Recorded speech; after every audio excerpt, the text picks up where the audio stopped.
Gugulitain natin ngayong Hunyo ang taunang Ramadan o ang isang buwang pag-aayuno ng mga kapatid nating Muslim.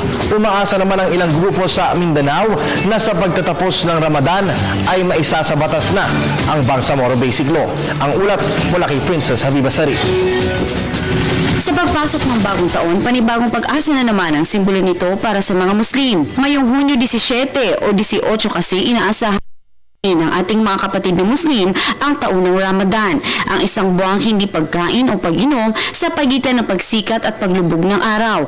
Ang isang buwang para sa kanila ay napakabanal, isang buwang pananampalataya sa Allah Subhanahu wa Ta'ala upang humingi ng taimtim na kapatawaran. Sa aking pagbisita sa Lanao del Sur, naimbitahan akong masaksihan ng isang pagpupulong ng Ranao Council Incorporated, isang pribadong organisasyon na binubuo ng mga profesional at mga estudyanteng mga Maranao.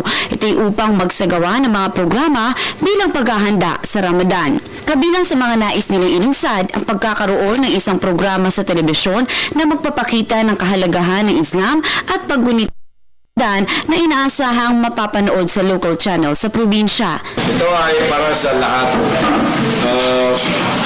Para sa kabataan, para sa matanda, para sa estudyante, to understand deeply what is in Islam and how we will apply what is in Islam.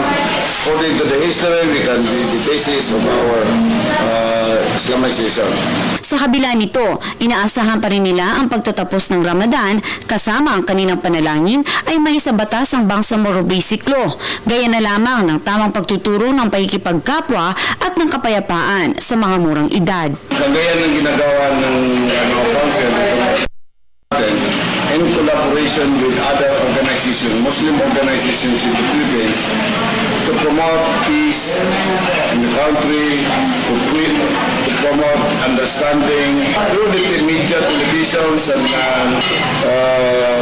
radio. Dapat magkakaroon tayo ng mga panahon na ganito na interview para masabi natin na ang mga Muslim ay gusto nila ang peace. We don't want war anymore. Gusto natin ng peace para sa future ng ating mga kabataan. We have been in war for several hundreds of years. Ito nga talaga yung sinasabi na kung wala nga ng gira in the past hundreds of years, siguro ang ating bansa ay developed. You can imagine how much we have spent to this war, useless na war. At the end, nandito rin tayo papasok sa BBM.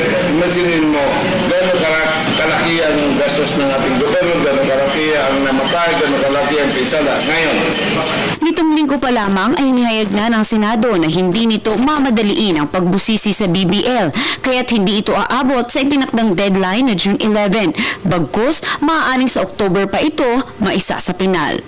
Para sa Telebisyon ng Bayan, Princess Habiba Sari.